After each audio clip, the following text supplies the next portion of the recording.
Hello and welcome to this week's episode of Build Value by Choice podcast show. I am your host, Nana Bonsu.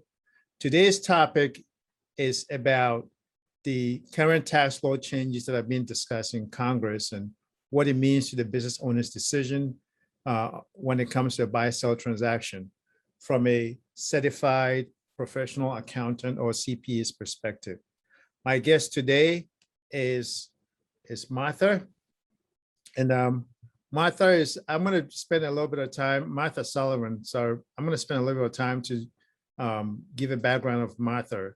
Martha is a one-time information systems consultant turned her most brilliant act of rebellion into a career as a certified professional accountant, as a chief financial officer, a chief operating officer, and a profit and growth strategist, where she consulted to hundreds of clients and colleagues over the past 3 decades. Currently, Martha Sullivan is the president of Providence Hill Consulting, LLC, which she founded with only one purpose: to help business owners build, buy, and sell strong, profitable companies that are attractive enough for someone to want to buy it when the owner decides to chase their next adventure. Her mantra is that it's not just a transaction at that point, it's a transformation. Welcome to the show, Martha. Thank you so much, Nana. It's a pleasure to be here today. I'm very much looking forward to our conversation. So thank you. Oh, wonderful. Now, I saw this pretty brutal, one of the events, I mean, there's always events that are going on in business owners' lives. And one of the things that's going on that they need to pay attention to, one of the macroeconomic events is some of these tax policy changes, conversations that are going on in Congress. And we want to make sure that our audience know what's going on so they can make the right decisions. And I saw a survey that was sponsored by Wall Street giant Goldman Sachs. It was conducted about 4 months ago, where it said that only 13% of small business owners view these policy change conversations as having a positive impact on their business. So clearly, more than 80% of small business owners view it negatively. What do you suggest are some of the opportunities and some of the threats to small businesses as you see it? Well, the tax law changes are pretty complex and deep, and they're going to have implications on personal income as well as business income.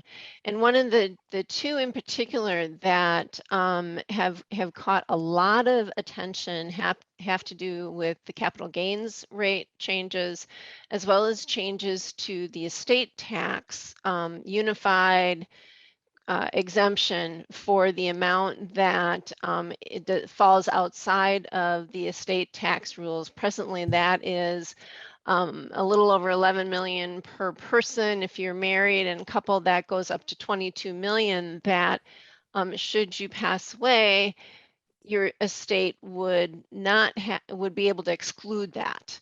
And that was already scheduled to sunset in 2025, but the new legislation is accelerating that back to the prior rates faster. It would be as of the end of this year, I think and the reason why I'm babbling is because there's 2 different dates that have been thrown around in the legislation.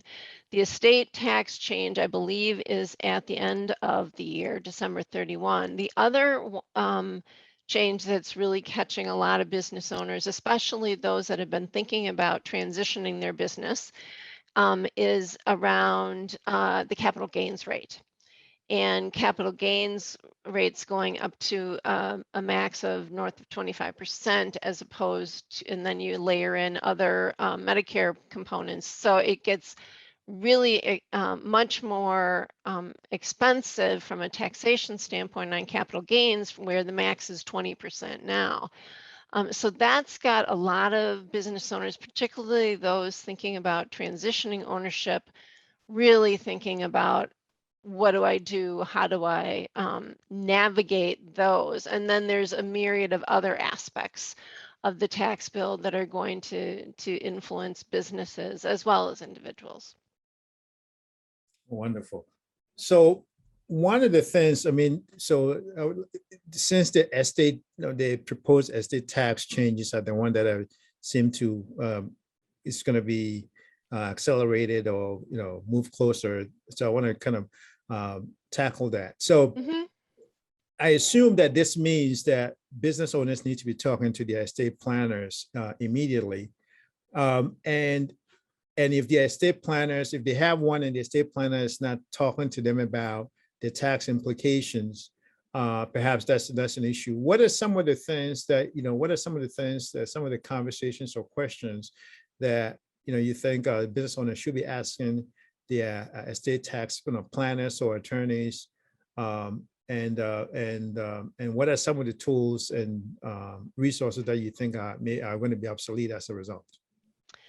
Well, I don't know that the tools are going to be obsolete per se. I think what it does is, especially with the estate tax changes, if it's going from 22 million back down to a much lower level, I think I don't quote me, I don't remember what the lower level is, but it's significantly lower, down into the I think maybe 10 or 11 on a combined married basis. But what that does is that makes estate tax a real issue for people that have um, estate values that are higher than say 10 million, where before it was higher than 22 million. And so if you don't have a conversation, you don't have an estate planner, I don't care what your wealth levels are. If you don't have an estate planner and an estate attorney, you don't have the estate documents in place, please do it as a gift to your family and get that conversation going. That's important regardless of your wealth profile. But if you have a plan but you haven't updated it in a long time, it's an important conversation to have on a regular basis. Now, the question that I've been fielding with my clients, particularly the family business clients that I work with, I had one come to me and say, "Well, I've been thinking about gifting to my son. My daughters already have shares of the business. I think he's ready, but I'm not sure. Should I gift him shares right away, like now, before the end of the year, so that I'm taking advantage of this exemption because this business owner is fortunate enough to where this is an issue." And we really paused and talked through it, and there were some signals that were going off in my mind that said, you know what, that might be the right move from an estate tax perspective, but it is absolutely the wrong move from a family ownership perspective, from the business management perspective. That in that particular family situation, the adult child that would be coming into ownership has very different value sets and attitudes around money than the others that are active in the business. The new owner would remain inactive and wouldn't be active in the business. So all of a sudden you're introducing all these different dynamics into the ownership and the management and the family in the name of saving taxes. And to me, that may sound fairly contrarian to individuals that, oh my gosh, you have to avoid taxes. You have to avoid taxes. Well, sometimes that may, you're letting the tail wag the dog. And I think it's prudent to pause and think about, what's the bigger picture? What are the long-term implications? Yeah, does it suck to pay taxes? Absolutely, it sucks to pay taxes if you could have avoided it. But it sucks worse if your business and your family go sideways because of various clashes or reasons. That's a very interesting and poignant thing that you just raised. And one of the things that raises for me is the need for business owners to have a value or exit plan advisor or somebody who has a holistic view. Because if the business owner just goes to their tax accountant or their tax lawyer, they're going to be in like their own little turf, and that's all they're going to see, right? How Yeah, can I save you more taxes?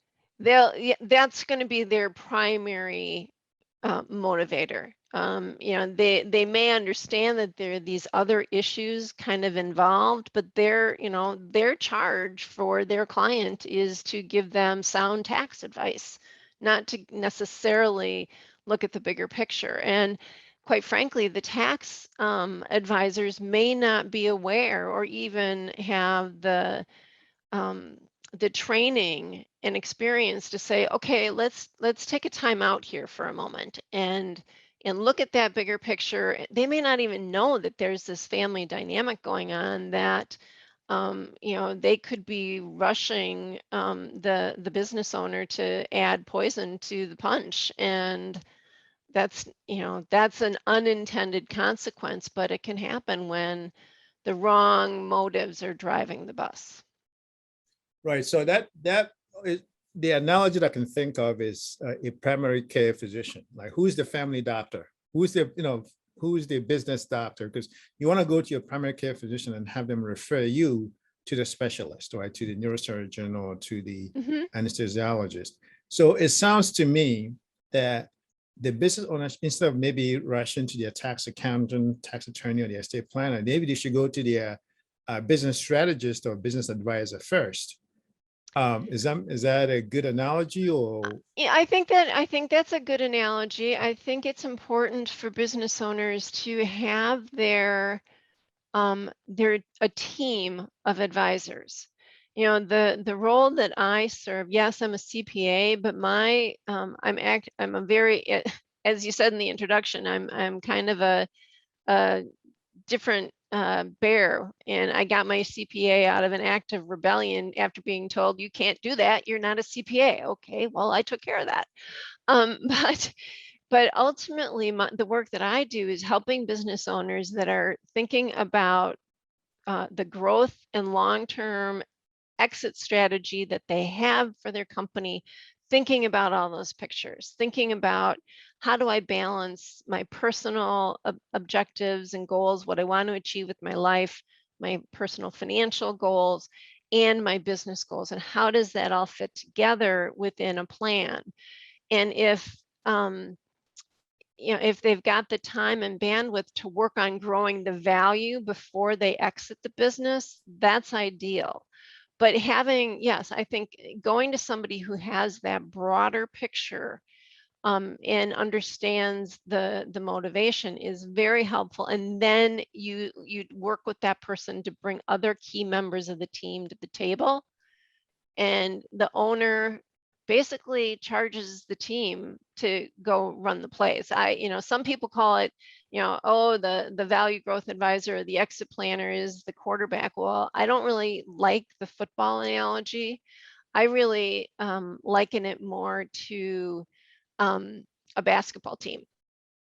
And there might be the guy that is running, running the ball into the play, but the play moves dynamically, and ultimately, it's the various team members that make the play work or not.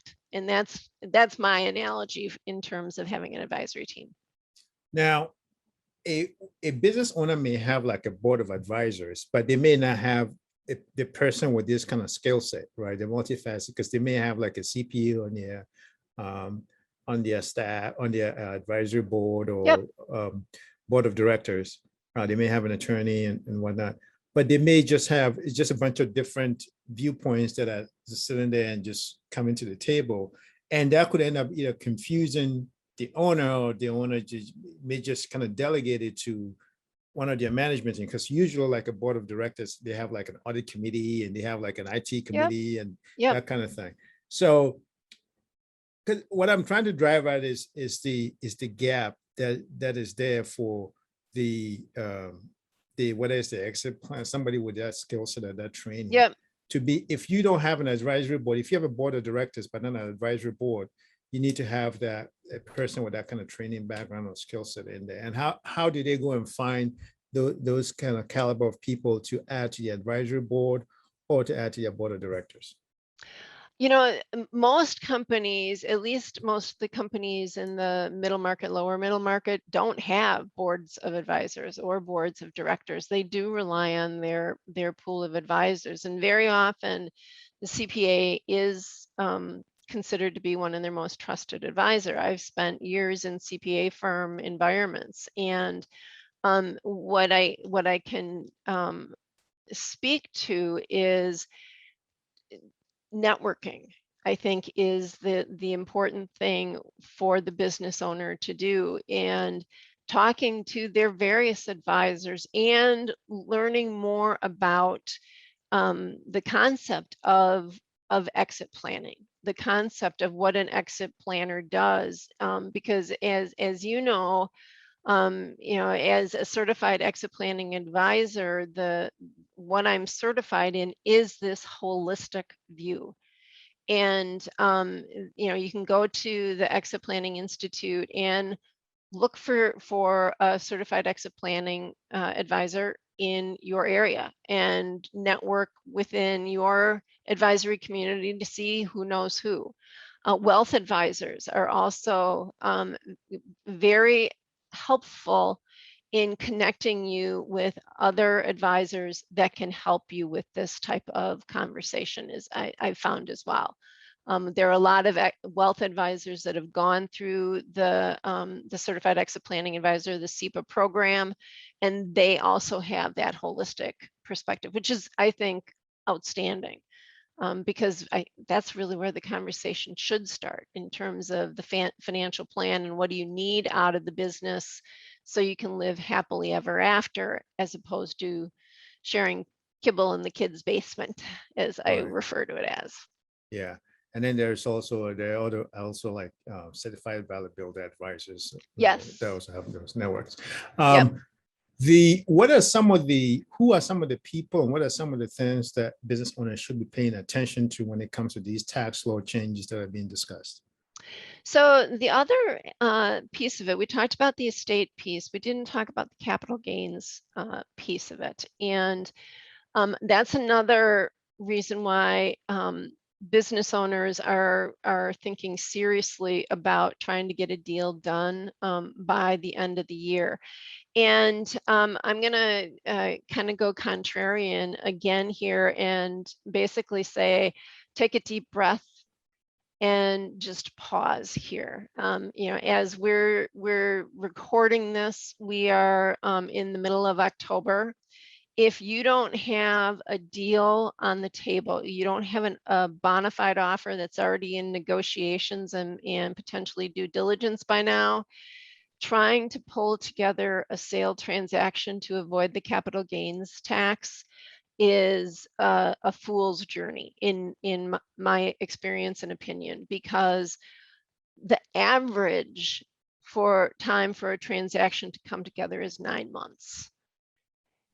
The negotiation, making sure that you're courting the best prospective buyers, getting the best deal, that it is meeting your objectives, all of those things, it takes time, and negotiation takes time.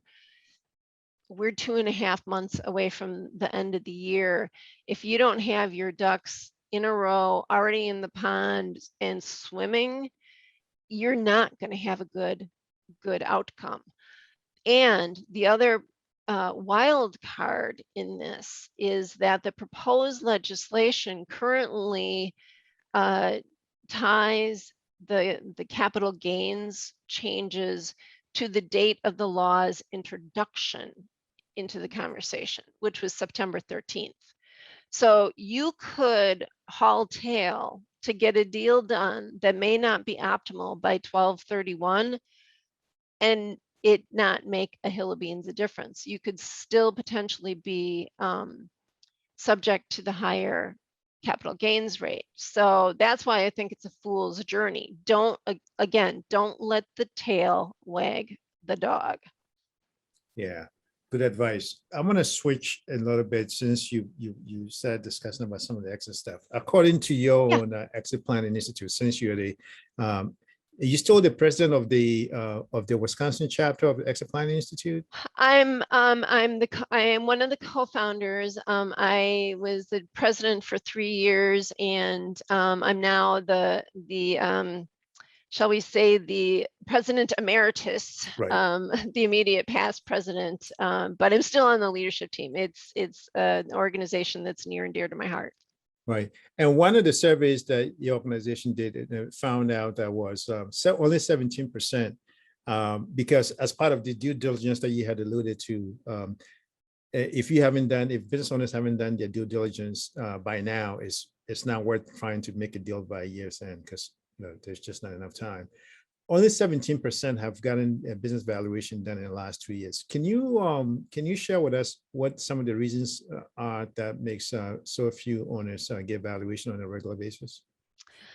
Valuations can be expensive, depending on what kind of valuation you get. Valuations are also, I'm certified in business valuation, so I can speak to some of the technical aspects of it. When you get a valuation done, it is a certified valuation, I should say. It is done for a specific purpose. And that purpose might be for estate and gifting plans that you have. If you're going to gift shares to the next generation, it could be because you want to know what's going on in the market, kind of like what Zillow provides for our home. So you want a market approach to understand what the value is. Maybe you're in a disagreement or a divorce, and when that is the case, state law specifies what specific techniques need to be used in arriving at the value. Whether you are selling the whole company or a minority share, that influences it. So depending on the purpose, if I got divorced, the value of my business under the divorce approach may be very different from what I would get on the market. And so it can be expensive and not multi-purpose. So I think that is one of the reasons. I think the other reason is business owners have a limited appreciation about how valuation really works when it comes time to sell your business. There are a lot of mechanics that go into it, and the value of your business. I like to say the value of your business isn't what you think, and what I'm really saying there is it's not what you think, it's what the other guy thinks when they want to buy it. And as I've found, as business owners have stepped into that realm and really learned what an investor or what a buyer looks at when they are valuing business, those are the ones that get it the most. Most business owners are so absorbed in the day-to-day operation of their business and the actual value, needing that liquidity event when they sell the business. That's a can that's easy to kick down the road, so you don't think about it. But you and I both know that if we're only focused on income, we might have lots of income while we own the business, but at the end of the road, it may not have any value whatsoever. And that is shocking to people. But I think it's an awareness issue when it all comes down to it. And I've heard way too many business owners say, well, my business is worth X. And well, why is it worth X? Well, because that's what I need. Time out Green Bay. I'm from Wisconsin, so I can say that. Time out Green Bay. That's not how it works. It absolutely is not how it works. And the more business owners expand their understanding of how it works, I think the more they will get that valuation information and use it not only for their long-term planning, but influencing how they run their business today. Yeah, because 80%, one of the most shocking statistics is that 80% of business, again, according to Exit Planning Institute survey, 80% of businesses don't close when it comes time to whether they want to sell or Yes. transfer it somehow. Yes, that is, and that's a heartbreaking statistic. But yes, only 20% of businesses are saleable, are transferable, and ultimately close. Now, yeah, there's two factors there. One is the transferability. Can somebody else step into the owner's shoes and run it as well, if not better, than the other? Then uh, and then the other factor that often plays into that dismal close statistic is the expectations of the business owners. Business owners have a tendency to overinflate what they think the value of their companies are. That's why getting that data point is so helpful, because it grounds you in, oh, okay, this is how the market looks at it. This is how somebody else would look at it. And so a lot of times it comes down to they think that they're not getting a fair price, and so they blow up the deal. Or, there are other factors that blow up deals as well, but those are some of the critical ones. What should be the decision-making process owners take when it comes to considering the impact of any tax law changes, whether the one being discussed or any future tax law changes that are proposed? I think, the big takeaway for that, from my perspective, is having good advisors, making sure you are talking to your advisors and thinking through the various scenarios and situations that you're in. If you've been working with a tax advisor and you never talk to them, they never do tax planning with you, you never really get a sense of what's going on, it may be time to shop for a different one. And that can be hard. It's not, I don't say that lightly, I appreciate it, but there's a lot of value to having the right people in your corner. Yeah, because I mean, for instance, they may be using they may have the title of tax advisor, but they may just only be doing tax returns. That's not necessarily an advisor, right? That's just more for a technician. Yes, and having been in a number of CPA firms over the course of my career, you have the individuals that are preparing the returns and doing the review of them, and in larger firms or even mid-sized firms, they very often have tax specialists backing them up. So when a particular issue comes up, they can say, oh, okay, well, we have a trust and it's set up like this. And what does the tax law mean now? Well, they've got another tax guru behind the scenes who's, because they're a specialist and can do research really well, they're not preparing the returns, but they're available to the others that are. That's the value of being working with a mid-sized firm. If you're with a smaller firm, they may not have those resources. Sure. One final question, or one final thing I wanted to discuss. One of the things that, for instance, in the book Good to Great by Jim Collins, one of the ways that these good to great companies execute or implement their good to great strategies is through a board of advisors. And we talk about a board of advisors, Yep. but it comes down to the meetings. So there's a certain cadence to it. Mm-hmm. And in order for all these people to be able to come together for the sole purpose of diagnosing and improving the business and helping the business owner make good decisions, there needs to be some kind of a forum. But if the business owner, they may have a tax advisor and they may have a CPA advisor, whatnot, but they may be talking to them separately. The person may just say, look, I have a tax advisor. Yep, I have this. I checked all these boxes, but they're talking to them separately, as opposed to convening all of them together on a regular basis, whether a monthly basis or quarterly basis, or whatever that is. That needs to happen if the company needs to, it's going to go from good to great. What are some of the things that business owners can do? What are some of the things that they can do, like right after this, if they don't have that in place already? First, they need to find whether it's a certified value builder advisor or exit plan advisor who will help convene all of these different advisors together. Yes. how would you recommend the business owners go about doing it?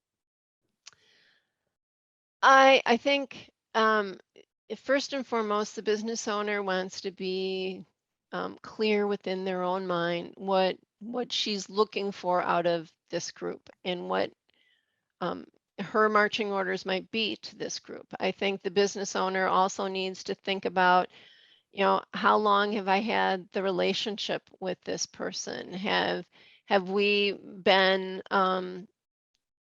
together, if you will, for a long time? And for the business owner, is he thinking long-term strategy? Is he thinking short-term strategy? So they need to be clear on what their goals and objectives are first and foremost.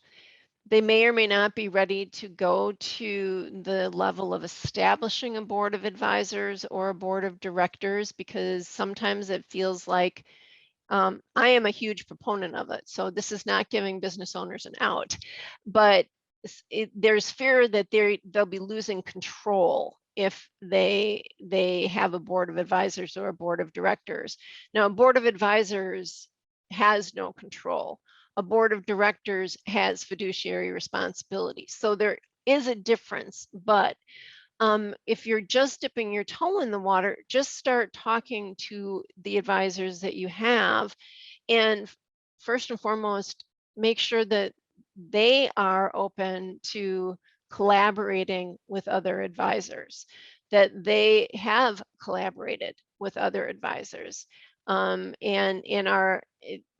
Here's an example. So when I was with a larger CPA firm, we did the exit excuse me, the exit planning.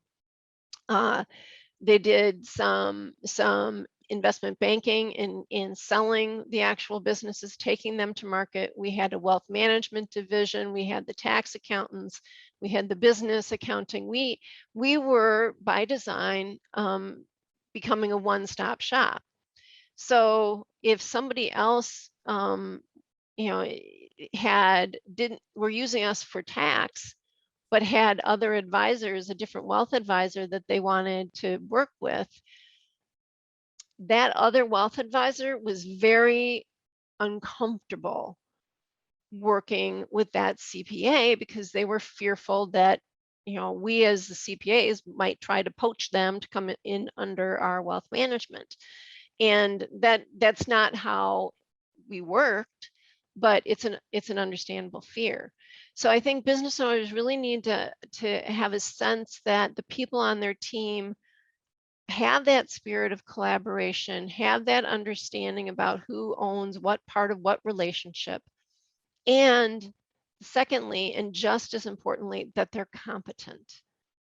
And that also goes back to the objectives. If your objective is to get the business ready for sale and to take it to market, you want to make sure that the attorneys at the table, and yes, attorneys, are the estate planner and somebody who's done transactions. If you're not ready to go to market, you probably don't need the transaction attorney there. But you have to be, I'm babbling, I apologize, but it's more complex. But build a team that you trust. And if you're not ready to do it as a board of advisors, that's okay. Just call your posse together once a quarter and say, hey guys, here are the projects that I want us to work on these days. And no, attorney, you don't have anything to do, but I want you to be aware of what's going on, that kind of stuff. Does that make sense? Yeah, that makes sense. Yeah. Hopefully it makes sense to our audience. I think Yeah.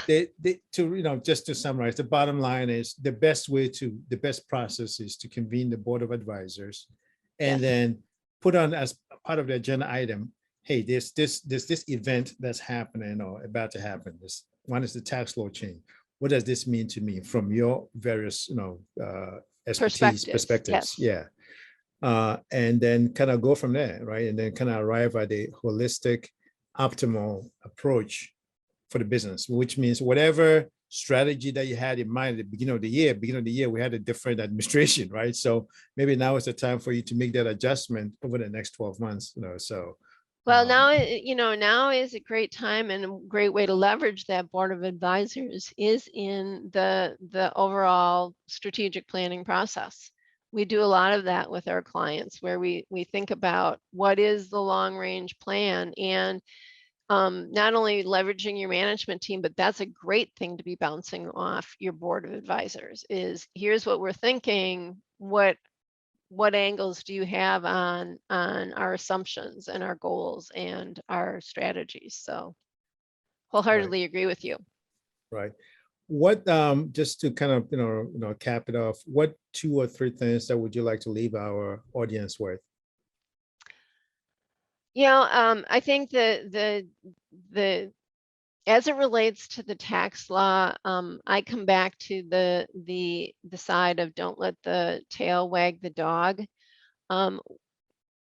Keep tax structure and tax issues absolutely in mind. They're very important. I'm not saying that they aren't. And especially when it does come time to have a deal and do a transaction, the structure of the transaction has vastly important implications on the structure of the deal. So make sure that you are doing that due diligence work there. But in the broader picture, don't let the tail wag the dog. And then the other piece is really, I think, the importance of understanding how value grows in a company and what does that mean? How does a buyer look at it? I do our finding true value workshops, which we have some that are coming up soon.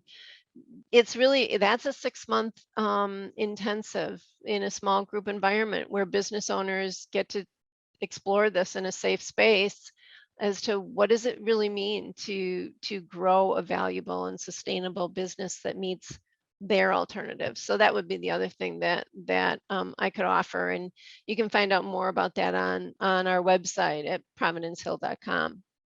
Providence, so PROVENANCE Hill.com. Yes. Right. Yes.